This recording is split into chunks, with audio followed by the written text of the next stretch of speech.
And now we're looking at an NFL combine for a USC team that's going to be highlighted, of course, by Caleb Williams and all the talk about whether he's going to be the next superstar at that position and whether he's going to be able to translate his game to the next level. And of course, we know what the deal is in watching the NFL combine is that by the time the week's over, it seems like nobody can play because they all get picked apart to the nth degree. But do you think this is important for Caleb Williams? And what other USC players do you think have a lot on the line this week? Well, just to make sure everyone knows, Caleb Williams is not going to throw at the combine. He's going to throw at his pro day. And by the way, this is something that Jaden Daniels of LSU has also chosen to do. He's not going to throw, he's just going to interview. So I think frankly, Mark, I think the interview is going to be more important than Caleb Williams throwing. I will point out though, and I know that Jeff Rodriguez, who's in the chat and loyal viewer, gave us the super sticker earlier in this broadcast. I know Jeff Rodriguez is going to be the first to point out. Remember the finger injury that Caleb Williams had last year at USC. And so assuming that he's right, he's probably going to just rip it. He's probably going to crush it in terms of his throws. But I think that the interview portion is actually going to matter a lot because there's a lot of smoke, a lot of noise about, what kind of teammate is Caleb Williams? And I'm fully on record as saying great teammate. He was with everyone at the Holiday Bowl, cheering them on. Miller Moss and Caleb Williams love and respect each other.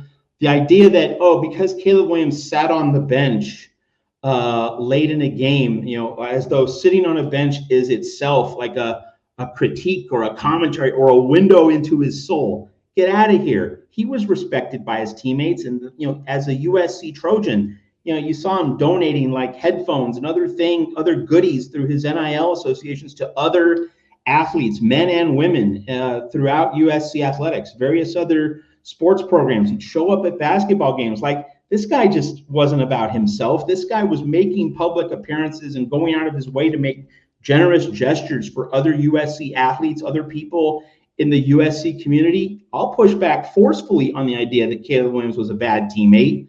I think, he did certain things on the field, like not checking down, not throwing passes as quickly. And I think part of that was he wanted to make the splash play, and he could have been a little more conservative and cautious and just made the safe play a little bit more often. That doesn't make him a bad teammate. His receivers weren't getting open as easily as they did a year before with Jordan Addison.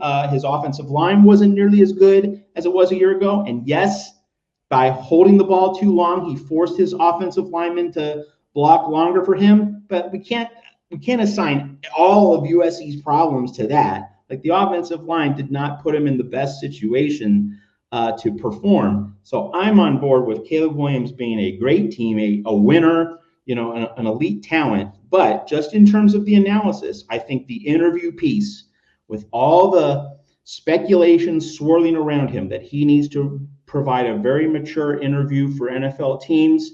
He needs to leave NFL teams with the right impression to make sure that his path into the league is smoothed out really well. So that's my view of Caleb Williams. In terms of the interesting stories among the 8 USC players that are going to be at the combine, I'm focused on 2. I think that Kalen Bullock can really make a lot of money for himself, because he was coached by Alex Grinch and Dante Williams, and that did not serve him well. Like, that did not foster maximum development.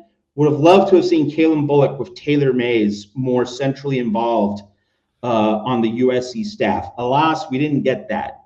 But the point being that I think that Kalen Bullock, without the negative influences that held him back on the USC coaching staff past couple years, I think now he can just show his measurables. He can show his natural instincts and the legitimately high football IQ that he has. I think he can really shoot up some draft boards with a big combine. And then the other player I'm really interested in is Taj Washington. Now, I've been doing some combine research just because, I need to fill content right now at Trojans Wire. I need to find something.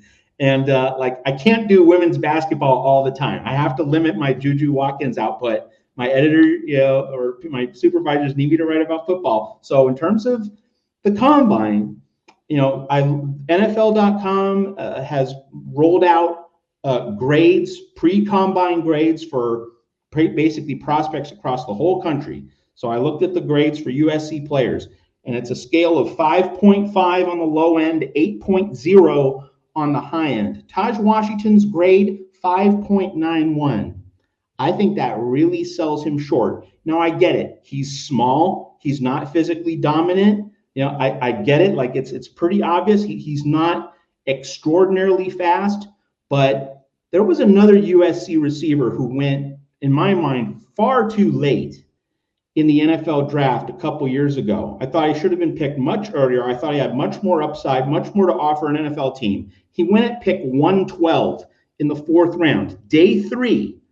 A lot of other guys and a lot of other mediocre wide receivers were taken in front of him. Who was that guy? Amon-Ra St. Brown. And what has he meant for the Detroit Lions? He's been huge.